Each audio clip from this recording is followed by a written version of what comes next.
Peringatan, animasi ini diangkat dari kisah nyata, tanpa bermaksud menyudutkan salah satu pihak. Semoga bisa diambil pelajaran, dan selamat menikmati. Beberapa bulan ke belakang emang sepi, Pak. Barang-barang yang lama juga belum kejual. Saya tahu, dan saya menghargai usahamu itu. Tapi sebagai pemilik usaha, saya juga harus mengambil keputusan yang rasional agar usaha ini bisa bertahan. Dan keputusan itu sangat berat. Terpaksa, saya harus mengurangi jumlah karyawan, termasuk salah satunya kamu. Sumpah, capek banget nyari kerjaan. Udah nyoba lamar kemana-mana, tapi ujung-ujungnya juga gak ada panggilan kerja. Katanya generasi muda itu harapan bangsa, tapi giliran nyari kerja, kok susahnya minta ampun. Kisah ini terjadi di tahun 2023. Saat itu, Ferry yang hanya lulusan SMA bekerja sebagai karyawan di toko spare part motor. Namun suatu hari, Fer, ada yang mau saya omongin sama kamu. Iya, Pak, emangnya ada apa ya, Pak? Sebelumnya, saya ingin sampaikan, saya sangat menghargai kerja kerasmu selama ini. Kamu selalu datang tepat waktu, menyelesaikan tugas dengan baik, dan sikapmu juga profesional. Saya benar-benar mengapresiasi itu. Terima kasih, Pak.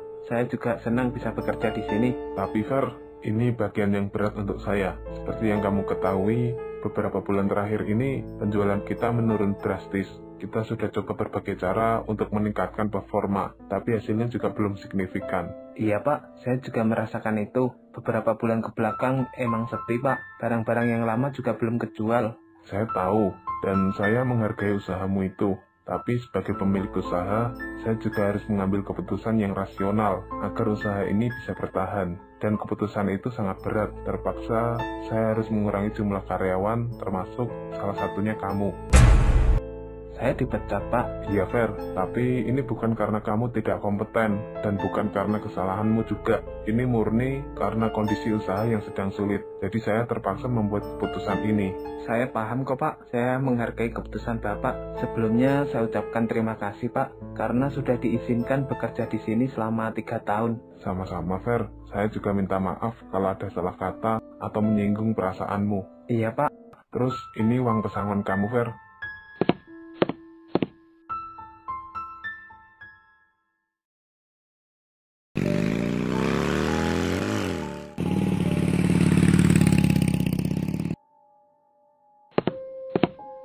Fer, kamu kenapa? Kok mukamu kelihatan sedih gitu? Nggak apa-apa kok, Bu. Jangan bohong, ibu tahu kamu lagi ada masalah. Udah cerita aja sama ibu. Bu, aku barusan dipecat, Bu, dari kerjaan. Astagfirullahaladzim, kok bisa kamu sampai dipecat, Fer? Emang kamu berbuat salah apa di tempat kerja? Ferry nggak berbuat salah apa-apa kok, Bu. Emang usahanya aja lagi sepi. Jadinya si bos ngurangin karyawan, Bu, untuk efisiensi usahanya. Oh gitu. Ya udah, yang sabar ya, Fer. Ibu doain, semoga kamu dapat ganti kerjaan yang lebih baik. Iya, Bu, amin. Tapi Ferry khawatir, Bu, kalau bulan depan kita nggak bisa makan gara-gara Ferry belum dapat kerjaan, Bu. Udah, itu nggak usah dipikirin. Yang penting kamu usaha dulu nyari kerjaan yang baru. Kalau masalah makan, ibu masih ada nih uang tabungan.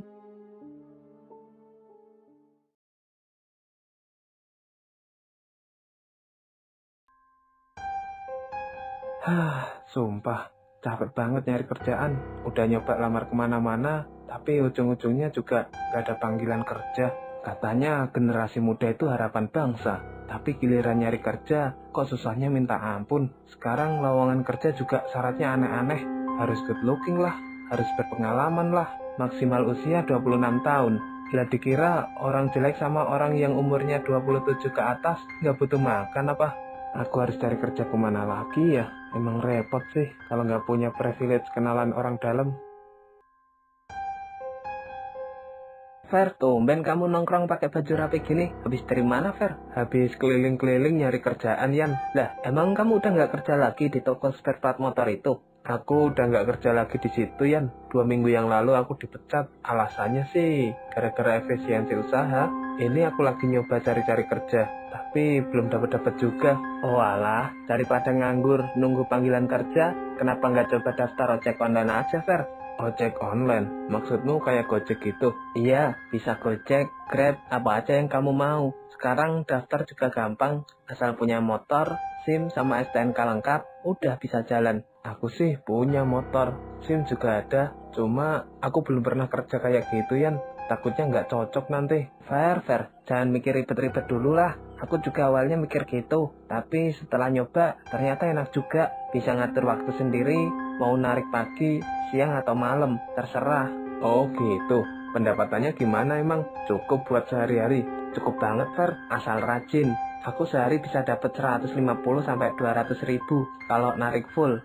Seumpama santai pun 80-100 ribu udah aman buat makan, bensin, sama nabung dikit-dikit. Wah, segitu sih lumayan juga ya. Tapi Yan, kamu nggak capek muter-muter seharian di jalan? Capek sih pasti, tapi mending capek dapat duit daripada capek mikirin kapan dapat kerja. Lagian kita ketemu banyak orang juga, sekalian ngisi waktu, bisa juga sambil dengerin podcast atau musik. Bener juga sih omonganmu, Yan, tapi aku nggak tahu harus mulai dari mana. Gampang, besok ikut aku aja ke basecamp pendaftaran Gojek, bawa fotokopi KTP, SIM, STNK, sama motormu. Nanti aku bantuin semua prosesnya. Seriusan, Yan, kamu bantuin? Ya serius lah, ngapain aku bohong. Oke deh, aku ikut, Yan. Makasih banget udah bantuin aku. Siap, sekarang kita cari cuan bareng-bareng. Siapa tahu nanti bisa upgrade motor kalau udah jalan terus. Sejak saat itu, Ferry bekerja sebagai driver ojek online untuk mengantarkan penumpang dan pesanan makanan. Namun penghasilannya sebagai ojek online tidak menentu dan cenderung menurun. Bang, kenapa ya? Kok sekarang orderan tambah sepi? Dari jam 7 pagi sampai jam 4 sore baru dapat 2 orderan. Itu juga satunya cuma nganterin makanan 5 ribuan doang.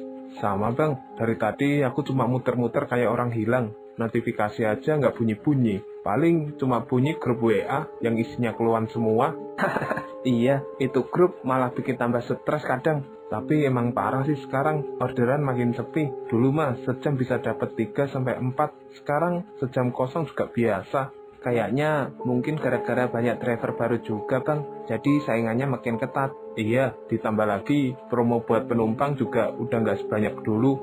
Dulu kan sering tuh dapat cashback, diskon gede-gedean. Sekarang mah penumpang juga males order karena tarifnya normal. Apalagi biaya bensin makin naik. Udah orderan sepi, ongkos jalan makin mahal. Kadang aku mikir, ini ngojek apa sedekah? Aku juga akhir-akhir ini mulai mikir pengen nyambi kerja lain. Tapi ya susah juga nyari kerja sekarang. Kalau bisa sih pengen buka usaha kecil-kecilan, jualan kopi kek, gorengan kek, buat cadangan. Bener Bang, kayaknya kita nggak bisa terus-terusan ngandelin ojek doang. Bang, aku dapat orderan nih, aku cabut dulu ya. Oke siap.